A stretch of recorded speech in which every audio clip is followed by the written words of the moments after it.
Hello friends, मेरा नाम है आनंद और आज हम कंटिन्यू करने वाले हैं हमारे रिसोर्सेज का lesson. Okay, West Bengal board chapter 7 geography resources का लेसन का हम सेकंड पार्ट करने वाले हैं। ओके, तो आज का हमारा पहला टॉपिक है the need for conserving resources. Okay, what is the need for conserving resources, हमें रिसोर्सेज को संभाल कर क्यों रखना है। The ecological balance is maintain. Okay, अगर आप रिसोर्सेज को संभाल कर रखेंगे तो आप इन्वायरमेंट में एक बैलेंस बनाएंगे। You will maintain an ecological balance. सारे गैसेस जितने भी एटमॉस्फेयर में प्रेजेंट है उनका कॉम्पोजिशन बना रहेगा, गैसेस का बैलेंस मेंटेन रहेगा, एयर आपका फ्रेश रहेगा। ओके, और जो भी फॉरेस्ट है, वाइल्ड लाइफ है, बायोस्फीयर है, ओके, हर एक में कोई प्रभाव नहीं पड़ेगा। Okay, so if you maintain और conserve resources, the ecological balance is maintain and the environment is conserved or protected. Natural growth is preserved in the case of biological or biotic resources. Okay, इससे क्या होता है, natural growth होती है, forest और घने हो जाएंगे और बहुत तरह के स्पीसीज ओके आपको देखने को मिलेंगे, वाइल्ड लाइफ आपको देखने को मिलेगा। Resources are retained. Okay, if you conserve resources then you can save enough resources for the upcoming generation, for the next generation. Okay, as a result of sustainable development. Sustainable development means you use the resources in such a way that you do not use it excessively. Instead, you use it in an optimum way. आप resources को उतना ही use करेंगे जितना कि आपका resources का need है। Okay, so that you can save enough for your future generation. This is called the sustainable development.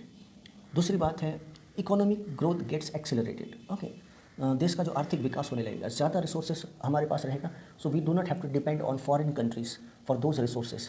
In this way we can okay make our country rich economically. Okay, and there will not be any scarcity of resources in the country. तो हम एक self sustained country बन जाएंगे। In some cases, resource conservation may also come to our aid during disaster management. Okay, किसी किसी case में जब आपातकाल वाली परिस्थिति होगी तो उस समय जो रिसोर्सेज हमने बचा के रखे हैं, ओके, वही हमारे काम में आएगा। तो conservation of resources can also help you, provide aid to you in case there is a disaster और disastrous situation in a country. फिर नेक्स्ट जो टॉपिक है वो है measures to conserve resources. Okay, resources को हम कैसे बचा कर रख सकते हैं।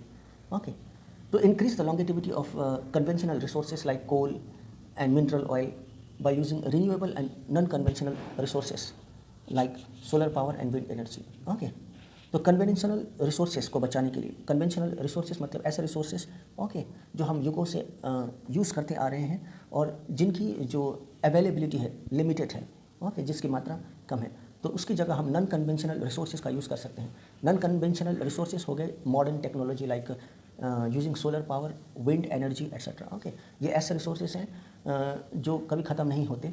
ओके, और इसके ज़्यादा प्रयोग से हम कन्वेंशनल रिसोर्सेज जिसकी सप्लाई लिमिटेड है उसको बचा सकते हैं।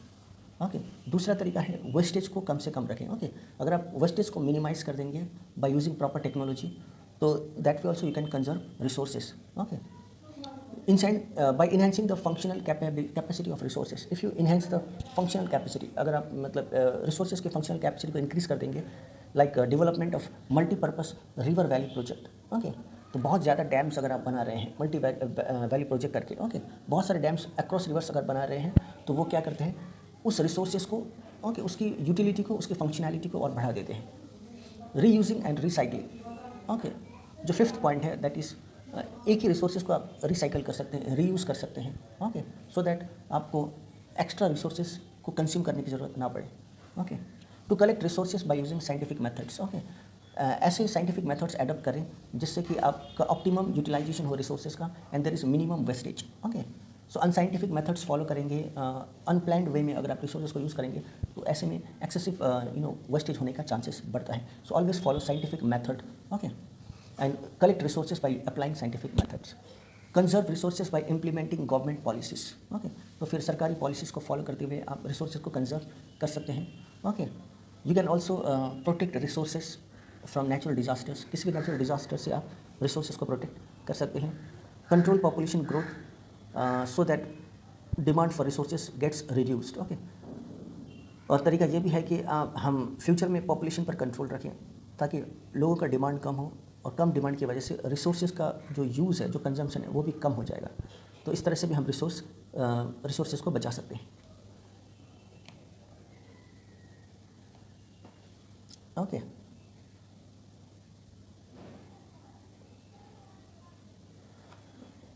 फिर बात करते हैं फंड रिसोर्सेज की। ओके, फंड रिसोर्सेज, इसके कुछ पॉइंट्स हैं जो हमें जानना है।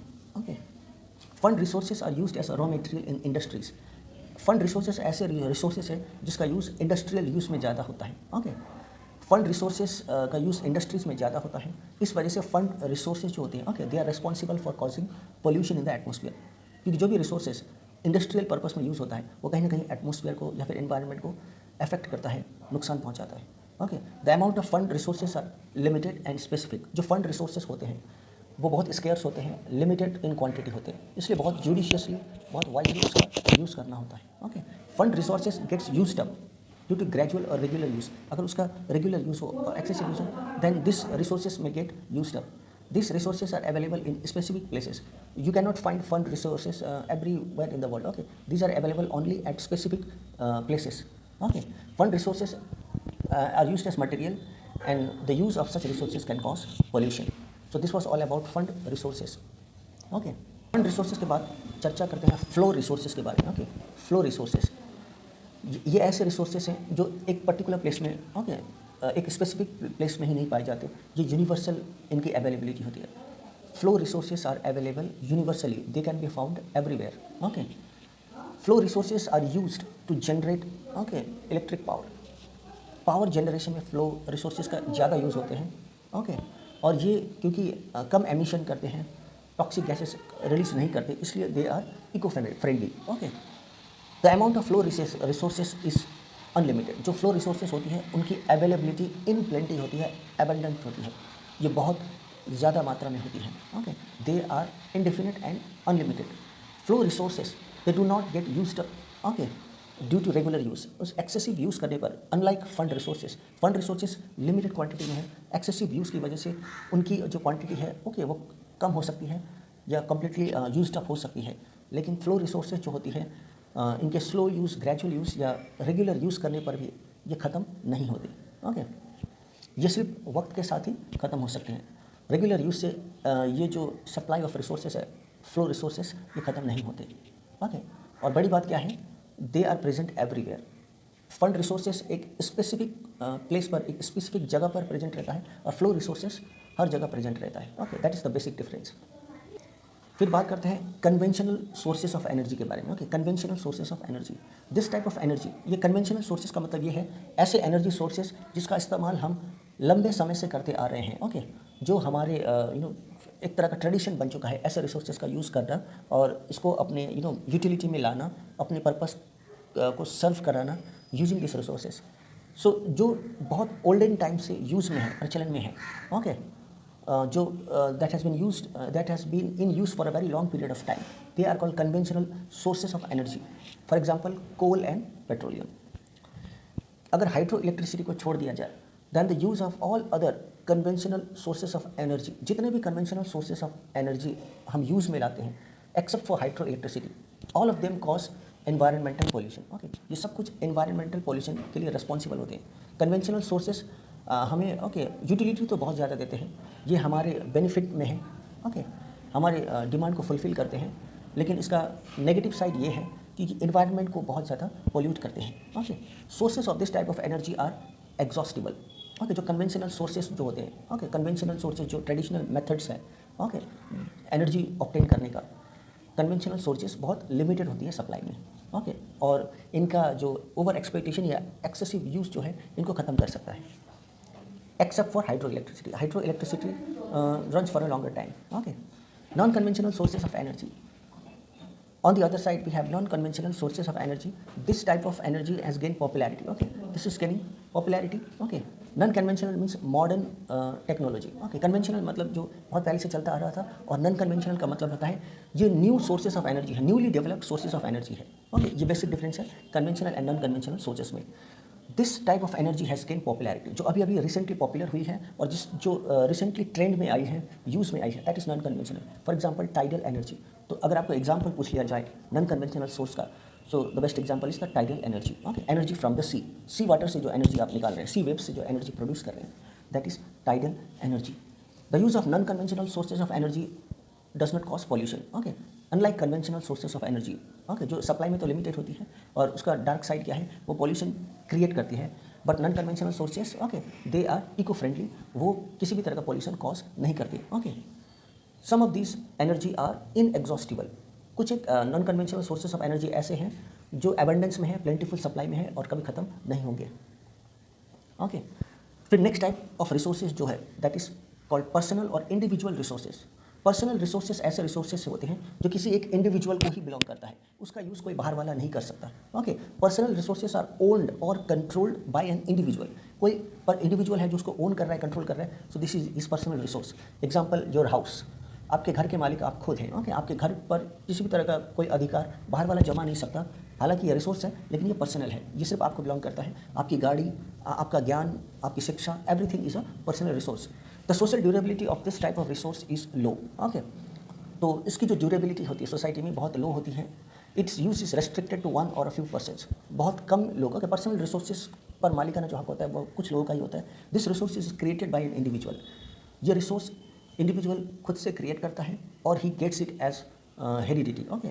ये मतलब आपके फोर फादर से जो प्रॉपर्टी आप इनहेरिट करते हैं, आप बाय वे ऑफ इनहेरिटेंस आप ओनर बनते हैं या कहीं से अक्वायर करके आप ओनर बनते हैं, लेकिन ओनरशिप एक ही रहता है, उसका बेनिफिट एक ही आदमी लेता है, वो होता है पर्सनल या individual resource, okay. Then the next type of resource is called social resource. Social resources unlike personal resources जिसमें वन मैन कंट्रोल होता है, वन मैन का ओनरशिप होता है और बेनिफिट भी वन मैन ही लेता है।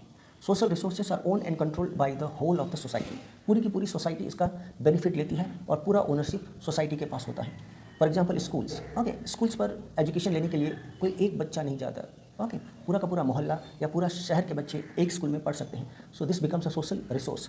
हॉस्पिटल में ट्रीटमेंट कराने के लिए, ओके, गरीब तबके के लोग भी जाते हैं, अमीर लोग भी जाते हैं, तो every people from every walks of life, okay, they go for the treatment in hospitals. So hospital is also a social resource, ये किसी एक इंडिविजुअल का नहीं होता, so the whole of society can go, okay. This resource is more for the use of general, okay, ये आम आदमी के लिए, सभी के लिए ये रिसोर्स होता है, okay. It is use for the benefit of most of the people in the society, okay. So ये रिसोर्स बनता कैसे है, ये कोई इंडिविजुअल ओन नहीं करता, it is created by the collective effort, okay, of all the people who come from a particular society. किसी एक सोसाइटी से बहुत सारे जो लोग आते हैं उनके कलेक्टिव एफर्ट से मिलजुल कर इस रिसोर्स को ओन किया जाता है। अगर कहीं अस्पताल बनाना हो, स्कूल खोलना हो, तो जिस सोसाइटी पे, जिस इलाके में ये बनाई जाती है, वहाँ सब लोगों का सलाह मशवरा करके बनाई जाती है, ओके। तो इसलिए इसको सोशल रिसोर्स कहा जाता है क्योंकि इसका ओनरशिप सभी लोगों के पास होता है जो सोसाइटी में रहते हैं, ओके।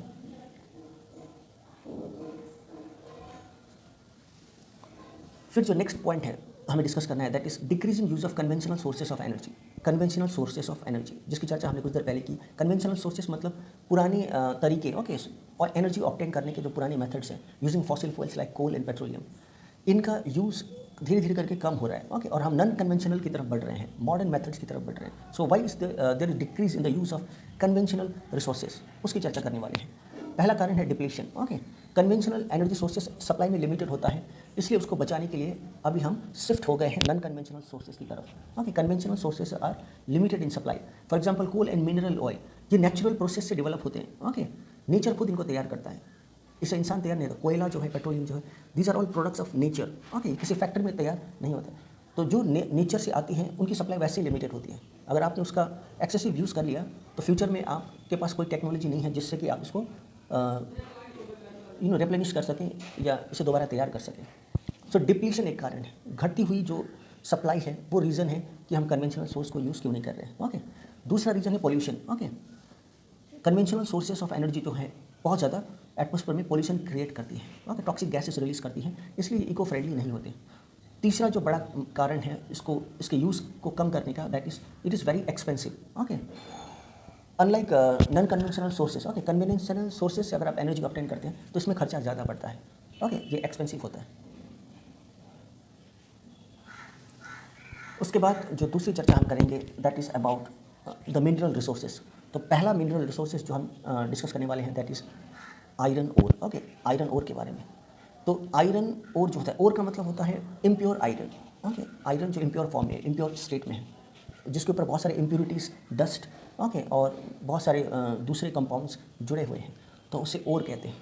हम आयरन ओर से ओके प्योरीफाई करके प्योर मेटल यानी कि आयरन को निकालते हैं, एक्सट्रैक्ट करते हैं। ओके, अब समझते हैं आयरन कितने प्रकार के हैं। Iron ore, okay, how many types of iron ore are there, this is an important question. Okay, तो टाइप्स ऑफ आयरन ओर में आता है magnetite, hematite, siderite and limonite. Okay, magnetite, पहले बात करते हैं मैग्नेटाइट। ये सबसे बेस्ट क्वालिटी होता है क्योंकि इसमें ऑलमोस्ट 70 to 72% आयरन का कंटेंट होता है। ओके, मैग्नेटाइट का कलर ब्लैक होता है। ओके, और इसको आयरन में सबसे superior quality of iron ore माना जाता है। फिर next category of iron ore है हेमेटाइट। ओके, हेमेटाइट में ऑलमोस्ट 60 to 70% आयरन होता है और कलर की बात करें तो दिस इज रेड और dark brown in colour. Okay, और ये मीन्स प्लेंटीफुल सप्लाई में है, बहुत ज़्यादा मात्रा में होती है, and it is also said to be a good quality ore. Okay, then the third in category is siderite. Okay, siderite में 40 to 50% आयरन का कंटेंट होता है। ये ग्रेस ब्राउन या ग्रेस येलो कलर में आता है और इसे थोड़ा इन्फीरियर माना जाता है। Okay, with respect to magnetite and hematite, siderite थोड़ा सा इन्फीरियर होता है। और जो last category of iron ore है that is limonite. Okay, limonite में अराउंड 40 to 60% आयरन का कंटेंट होता है। इसका कलर येलोइश ब्राउन है and this ore is of medium quality. ना तो इसको बहुत सुपीरियर मान सकते हैं, ना ही उतना इन्फीरियर मान सकते हैं, ये बस एक मीडियम क्वालिटी का आयरन ओर है। Okay,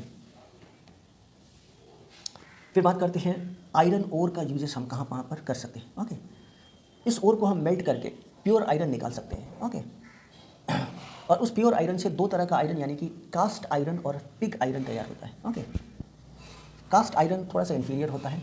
steel is produced by mixing. Okay, तो आयरन की ही मदद से हम स्टील को भी तैयार करते हैं और स्टील में कुछ कंपोनेंट्स मिले होते हैं लाइक मैंगनीज, निकल and tungsten in a definite proportion. Okay, तो मैंगनीज एक एलिमेंट हो गया, निकल, टंगस्टन, ओके, इन सब को मिलाकर हम स्टील तैयार करते हैं प्योर आयरन के साथ मिलाकर। ओके,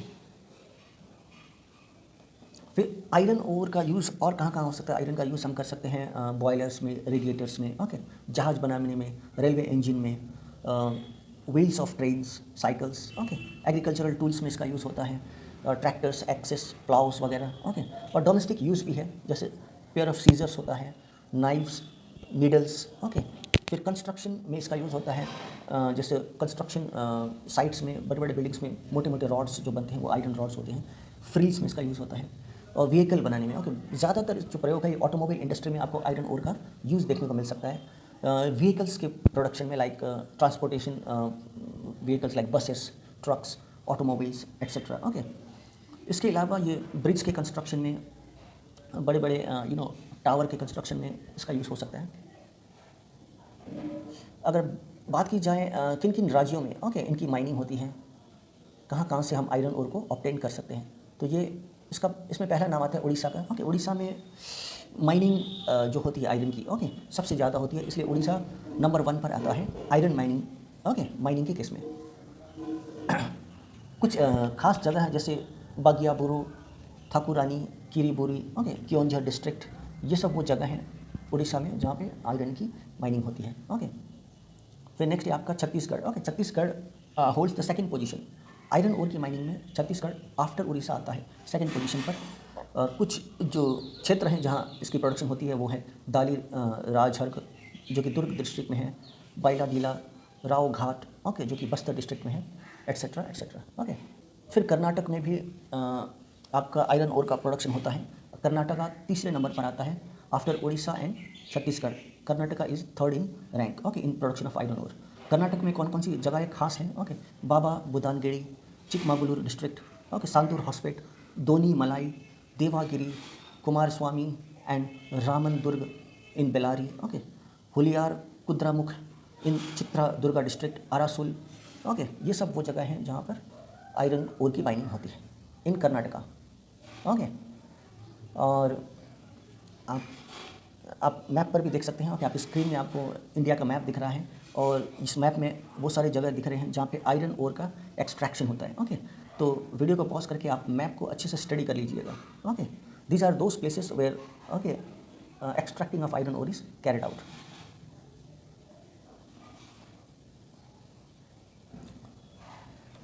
और आयरन को ये भी कहा जाता है कि मॉडर्न सिविलाइजेशन में ओके बहुत बड़ा सहायक है। ओके, आयरन जो है आज के सिविलाइजेशन में, मॉडर्न सिविलाइजेशन में बहुत बड़ा सहायक है.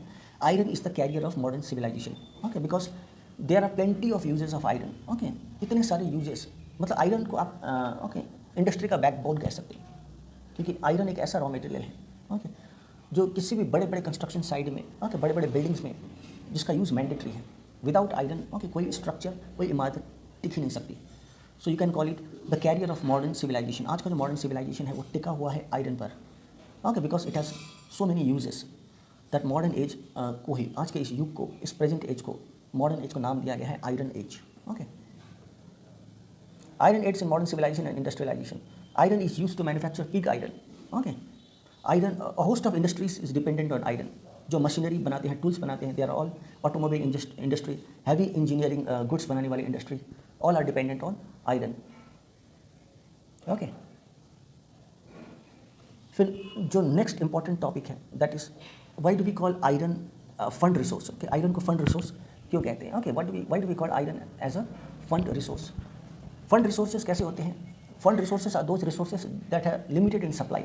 ओके, ये ऐसे रिसोर्सेज हैं जो एग्जॉस्टिबल होते हैं, कभी भी ख़त्म हो सकते हैं अगर उनका यूज़ एक्सेसिव हो जाए. And the amount of fund resources is limited to a place. Unlike flow resources जिसकी अवेलेबिलिटी यूनिवर्सल है, हर जगह अवेलेबल होता है. Fund resources is specific to a place, किसी एक जगह पर ही ये मिलता है. ओके, और लिमिटेड अमाउंट में मिलता है. Iron is called a fund resource because the reserve of iron, iron का जो रिजर्व है, जो डिपॉजिट ऑफ आयरन है वो लिमिटेड है. And even iron is not available everywhere. Okay, तो दो वजह से ये फंड रिसोर्स है. ओके, पहला वजह है कि इसकी सप्लाई लिमिटेड है और दूसरी वजह है ये एक स्पेसिफिक जगह पर ही ज़्यादा मिलता है. Okay, the reserve of iron is gradually decreasing. लेकिन आयरन का जो रिजर्व है, जो स्टोर है, वो धीरे धीरे कम हो रहा है क्योंकि इसकी यूज़ बढ़ रही है. थ्रू अ स्मॉल अमाउंट, दो small amount of iron can be restored okay through the process of recycling. Okay, हालांकि रिसाइकल करके हम थोड़ा बहुत आयरन को बचा सकते हैं, लेकिन रिसाइकल्ड आयरन बहुत लंबे यूज़ में नहीं आते. ओके, फिर आयरन में ही एक कैटेगरी होती है जिसको कि हम कहते हैं pig iron. Okay, PIG, pig iron. This is the intermediate product. Okay, ये जो रॉ मटेरियल है आयरन और जो फाइनल प्योर आयरन होता है, ओके जो कच्चा आयरन होता है और जो प्योर आयरन होता है, उसके समवेयर इंटरमीडिएट होता है, बीच में आता है pig iron. It is also known as crude iron, कच्चा आयरन कहते हैं, which is obtain by smelting iron ore. Okay, जो कि हम आयरन ओर को स्मेल्टिंग करके उसको जलाकर ओके फर्नेस के अंदर, ब्लास्ट फर्नेस के अंदर we burn it at a high temperature of 900 degree Celsius. Okay, करीब 900 डिग्री सेल्सियस में जब आयरन को आप बर्न करते हैं, क्रूड आयरन को, ओके तो जो प्रोडक्ट आपको मिलता है that is pig iron.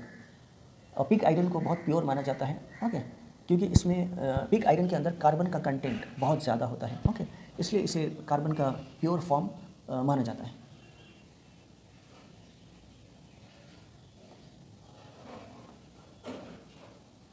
Okay, अब नेक्स्ट चर्चा हम करते हैं कोल के बारे में. Okay, after iron the next topic is coal.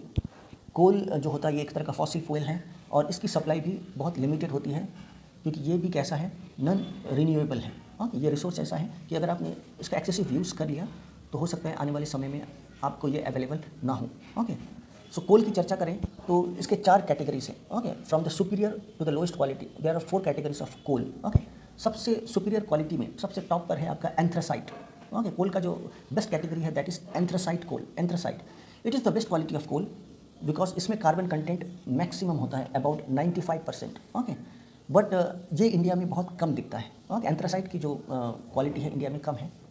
It is hard, जो बहुत हार्ड होता है. अगर इसका फिजिकल टेक्सचर की बात करें तो हार्ड होता है. And it is shiny black. Okay, colour की बात करें तो साइनी ब्लैक है और it does not produce smoke. Okay, इसकी अच्छी बात यह है कि ये ज़्यादा स्मोक रिलीज़ नहीं करता. It is usually used in houses, घरों में इसका इस्तेमाल ज़्यादा है.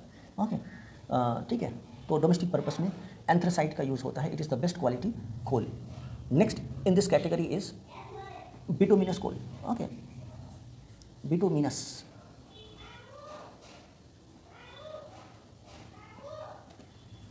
नेक्स्ट बात करते हैं बिटुमिनस कोल की. ओके, एंथ्रासाइट के बाद जो नेक्स्ट टाइप ऑफ कोल होता है that is bituminous coal. This type of coal is moderate. ये बहुत ज़्यादा सुपीरियर नहीं होता और उतना ख़राब भी नहीं होता, इसलिए मॉडरेट कैटेगरी का कोल है. और इसमें जो कार्बन का कंटेंट है that is about 50 to 80%. Okay, most of the world's coals reserves are of this type. Okay, world के मैक्सिमम जो कोल रिजर्व्स होते हैं, जो अधिक से अधिक जो कोल के डिपॉजिट्स आपको देखने को मिलते हैं, they are bituminous quality. Okay, it is black in colour and it is dull. Okay, appearance में ये डल होता है, उतना चमकीला नहीं होता, शाइनी नहीं होता। It is black in colour, it is not much hard. Okay, ये उतना हार्ड नहीं होता। और इसका जो नेगेटिव साइड है that is it is polluting in nature, क्योंकि ये ज़्यादा स्मोक रिलीज़ करता है। ओके, कोक जो होता है, ओके, कोक हम ऑब्टेन करते हैं इसी टाइप के कोल को बर्न करके, हम दूसरा प्रोडक्ट यानी कि कोक ऑब्टेन करते हैं बिटुमिनस कोल को।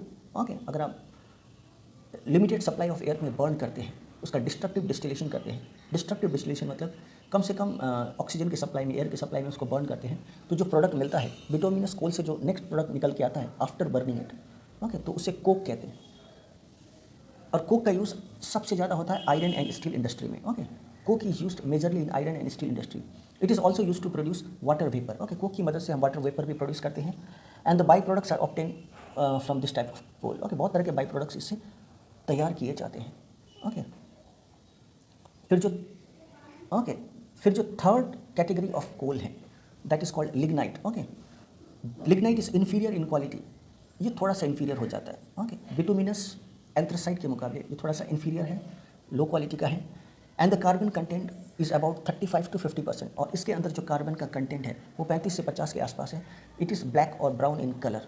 ओके, और इसके साथ भी प्रॉब्लम है, ये भी पॉल्यूटिंग इन नेचर है, पोल्यूट करता है, क्योंकि ये this also gives out smoke. Okay, it is use to keep your house warm, घर को ठंड में गर्म रखने के लिए लिग्नाइट को बर्न करते हैं। Okay, and lignite also produces water vapour. उसके बाद जो फोर्थ कैटेगरी, ओके, फिर जो next fourth category of coal है that is called peat. Okay, peat सबसे इंफीरियर क्वालिटी ऑफ कोल माना जाता है, बिकॉज इसमें कार्बन का कंटेंट बहुत कम होता है, अबाउट 35%। ओके, सो बहुत से लोग इसे कोल की कैटेगरी में रखना नहीं चाहते, क्योंकि कोल की पहचान ये है कि उसमें कार्बन कंटेंट है। और पिट एक ऐसा टाइप ऑफ कोल है जिसमें कार्बन का कंटेंट बहुत कम होता है, इसलिए कई जियोलॉजिस्ट जो है इसे ओके कोल मानने से भी इनकार करते हैं। व्हेन बर्न, इसको जलाने पर, okay, would is found in it and the order of smoke is also that of would. अगर आप उसको बर्न करते हैं तो उसके अंदर आपको वुड देखने को मिलता है, और उसका स्मोक भी कहीं वुड जैसा ही होता है। ये उतना एफिशिएंट नहीं है, उसको आप फॉइल की तरह यूज़ नहीं कर सकते, क्योंकि ये ज़्यादा हीट रिलीज कर नहीं सकता। ओके, और बहुत स्ट्रॉन्गली हीट भी नहीं देता और लाइट प्रोड्यूस नहीं करता। So you can consider it as a good fuel. Okay, अगर carbon content of coal is very high, okay, जब कोयले के अंदर कार्बन का कंटेंट बहुत ज़्यादा होता है किसी सब्सटेंस में, ओके, तो उसे हम ग्रेफाइट कहते हैं। ओके, और ग्रेफाइट का यूज़ बेसिकली पेंसिल बनाने में होता है। ओके, जो बच्चे पेंसिल यूज़ करते हैं स्कूल में, okay, that is the product of graphite. Okay, इसमें कार्बन का कंटेंट सबसे ज़्यादा होता है, ऑलमोस्ट 98 to 99%। ओके, फिर कोल के कुछ बाई प्रोडक्ट्स भी हैं। ओके, इसमें एक होता है मीटिंग तार। ओके, कोल का यूज़ करते हैं टावर बनाने में, तार जो रोड को कंस्ट्रक्ट में यूज़ होता है, उसमें जो टाइप ऑफ कोल यूज़ करते हैं that is bitumen. Okay, bitumen coal से निकलता है, बिटुमेन ये बाई प्रोडक्ट, ये बिटुमेन जो है रोड के कंस्ट्रक्शन में इसका यूज़ होता है। ओके, फिर नेक्स्ट जो कोल का बाई प्रोडक्ट है दैट इज क्रियोसोट। ओके, क्रियोसोट एक कीटनाशक की तरह है, ये पेस्टिसाइड्स है, पेस्ट को मारने का काम आता है। ओके, फिर थर्ड जो कैटेगरी है, मतलब थर्ड जो बाई प्रोडक्ट इससे निकल सकता है, ओके, कोल से, that is naphthalene. And naphthalene is also used as a pesticide. Okay, ये भी कीटनाशक का ही काम करता है। फिर जो चौथी टाइप का वेरिएंट है, ओके, जो कोल का चौथा बाई प्रोडक्ट है that is phenol. Okay, phenol phenyl ये जो है हम ओके ज़्यादातर घरों में यूज़ करते हैं, और it is also used as a pesticide. Okay, killing pest, कीड़े मकोड़े मारने के लिए ज़्यादातर बाई प्रोडक्ट्स ऑफ कोल का ही यूज़ होता है। ओके,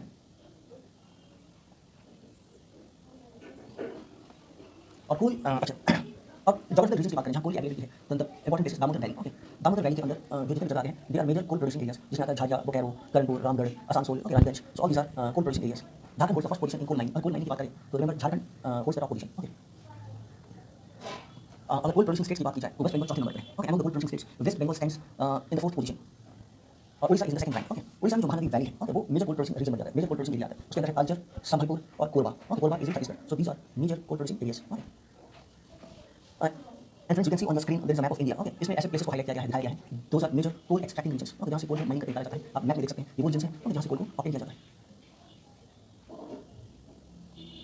सबसे पुराना the oldest coal mine in India is Raniganj. Okay, oldest mine की बात करें तो सबसे पुरानी कोल माइन का नाम है रानीगंज, और यहाँ पर पहली बार कोल को निकाला गया था इन द ईयर 1774। ओके, 1774 में पहली बार यहाँ पर कोल की माइनिंग हुई थी। So the oldest coal mine in India is Raniganj. Okay, coal का यूज किस इंडस्ट्री में है? ओके, का यूज किस इंडस्ट्री में है? तो कोल का जो यूज है वो मेजरली थर्मल पावर जनरेशन में है। ओके, 74% कोल जो है वो एज मटेरियल यूज होता है थर्मल पावर जनरेशन। ओके, दूसरा इसका यूज है iron and steel industry. Okay, तीसरा इसका जो यूज है that is in cement industry. Okay, about 4% of the coal is used as a fuel in the cement industry. Okay, ash produced by the burning coal used to manufacture cement. Cement produce करने के लिए जो एश होती है, कोल को burn करने के बाद जो प्रोडक्ट निकलता है एशेस, उसी एश की मदद से हम सीमेंट को मैन्युफैक्चर करते हैं, बनाते हैं। ओके, और इसका डोमेस्टिक यूज भी है, कुकिंग फॉइल की तरह भी काम करता है, और कई अन्य एरियाज में इसका यूज है। ओके, स्टील इंजन इसका यूज है, इससे बाई प्रोडक्ट्स बनते हैं जैसे अमोनिया हो गया, क्रियोसोट। ओके, ये फर्टिलाइजर का काम करते हैं। और एक बाई प्रोडक्ट जो है बिटुमिन। ओके, बिटुमिन आपके रोड के कंस्ट्रक्शन में और एज अ टावर यूज होता है कंस्ट्रक्टिंग हाउसेस में। ओके, जो इंपॉर्टेंट क्वेश्चन यहाँ पर बन सकता है, why do we call coal a black diamond? Okay, why coal is known as the black diamond? तो कोल को हम ब्लैक डायमंड कहते हैं, ओके, काला हीरा कहते हैं। Okay, majorly for 3 reasons.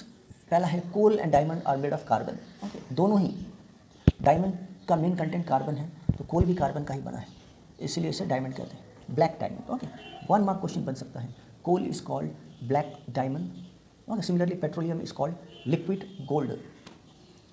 तो तीन वजह हैं, पहले तो इसमें कार्बन कंटेंट हाई है इसलिए इसे ब्लैक डायमंड कहते हैं। दूसरा रीज़न है as diamond is valuable, similarly coal is also valuable, क्योंकि कोल के भी मल्टीपल यूजेस हम देखने को मिलते हैं। इसका डोमेस्टिक इंडस्ट्रियल यूज़ है और बहुत सारे टूल्स एंड इम्प्लीमेंट्स में, थर्मल पावर जनरेशन में, इलेक्ट्रिसिटी जनरेशन में, तो हर एक क्षेत्र में कोल का यूज़ हो रहा है as a material, as a chief item. तो इस वजह से इसकी वैल्यू बहुत ज़्यादा है। और तीसरा है इसकी यूटिलिटी। जैसे डायमंड ज्वेलरी में यूज़ होता है, coal is used in various industries like iron and steel industry, cement industry as raw material. Therefore the coal is called the black diamond because it has so many uses. Because of its multiple uses we call it a black diamond. तो chiefly 3 reasons हैं जिस वजह से हम कोल को black diamond कहते हैं। पहला, इसका मेन कंटेंट है कार्बन। दूसरा, इसका बहुत ज़्यादा वैल्यू है। तीसरा, इसका बहुत ज़्यादा यूज़ है, मल्टीपल एरियाज में इसका यूज़ है। कोल को हम स्ट्रैटिफाइड ऑर्गेनिक रॉक कहते हैं। When plants are buried underground, कुछ पुराने जो पौधे हैं जो चट्टानों के नीचे दब गए हैं, युगों से, मिलियंस एंड मिलियंस ईयर से चट्टानों के जो दबे हुए हैं, उनके ऊपर इंटेंस हीट एंड प्रेशर का दबाव पड़ता है। The carbon accumulated in the Trunks of the trees and plants undergoes chemical reaction. तो वो जो मरे हुए पौधे हैं जो बड़े बड़े रॉक्स के अंदर चट्टानों के नीचे दबे हुए हैं, उन पर जब excessive of heat and temperature, pressure का असर होता है तो धीरे धीरे केमिकल रिएक्शन की वजह से वो कोल में बदल जाते हैं। The coal accumulated in between the layers of strata of sedimentary rocks. तो ये जो कोल वहाँ पे बनता है, वो सेडिमेंट्री रॉक्स में एक लेयर के फॉर्म में, एक परत के रूप में वहाँ पे जमा हो जाता है। ये एक स्ट्रेटिफाइड फॉर्म में होता है, मतलब एक अलग अलग लेयर के फॉर्म में जो है वो रॉक के अंदर बनने लगता है। And this is actually hydrocarbon compound. और कोल क्या है? ये इसमें हाइड्रोजन और कार्बन का मिक्सचर है, तो ये हाइड्रोकार्बन कंपाउंड है। Since coal is formed as a result of accumulation of plant remains, जो पुराने पौधे, मिलियंस एंड मिलियंस ईयर्स पहले जो पौधे नीचे दब गए थे, उन्हीं के डिकम्पोजिशन की वजह से कोल ऑब्टेन होता है as a stratified sedimentary formation. ये लेयर्स के फॉर्म में जमा होते हैं। और कौन से रॉक में देखने को मिलता है? Sedimentary rock. It is also called for this reason stratified organic rock. Organic इसलिए क्योंकि ये प्लांट प्रोडक्ट से निकला है, और स्ट्रेटिफाइड इसलिए क्योंकि ये लेयर्स में जब भी बनता है तो लेयर्स में बनता है। और किसके अंदर बनता है? सेडिमेंट्री रॉक के अंदर। Therefore coal is called a stratified organic rock. फिर बात करते हैं यूजेस ऑफ कोक। कोक के क्या क्या यूजेस हैं? कोक आप जानते हैं, it is a product that is obtain when you heat bituminous coal. Bituminous coal को 900 डिग्री पर हीट करने पर जो प्रोडक्ट मिलता है that is Coke. When the grade of bituminous coal is improved through various process in a coke furnace, it is called coke. The impurities present in coal such as inorganic matter are removed. जो भी inorganic matter एक कोल के अंदर होता है उसको heat करके सारे inorganic matter को हटाया जाता है in a coke oven or furnace, and this way the quality of coal is improved. What are the uses of coke? ये जो बिटुमिनस कोल से जो कोक निकल के आया है उसका यूज़ क्या है? It is used in producing thermal power. Coke का यूज़ होता है in production of thermal power, and it is widely used for the extraction of metal. Metal के एक्सट्रैक्शन में इसका यूज़ होता है from the original ore. Original ore से हम मेटल को एक्सट्रैक्ट करने के लिए इसका यूज़ करते हैं। तो ये पूरी चर्चा थी मेनली 2 मिनरल्स को लेके, जिसमें कि हमने आज विस्तार से चर्चा की है आयरन ओर और कोल के बारे में। ऐसे बहुत से और भी मिनरल्स हैं जो हमारे देश में पाए जाते हैं, उनकी चर्चा हम नेक्स्ट सेशन में करेंगे। Next session will be the final session for this lesson. वो 3rd पार्ट होगा। सो आई होप आपने इस सेशन को एंजॉय किया होगा और बहुत पेशेंटली एंड कामली इस लेक्चर को सुना होगा। So I hope you do best in your exams, and take good care of your health. With this hope in mind, I end my video. Thank you for watching. Goodbye.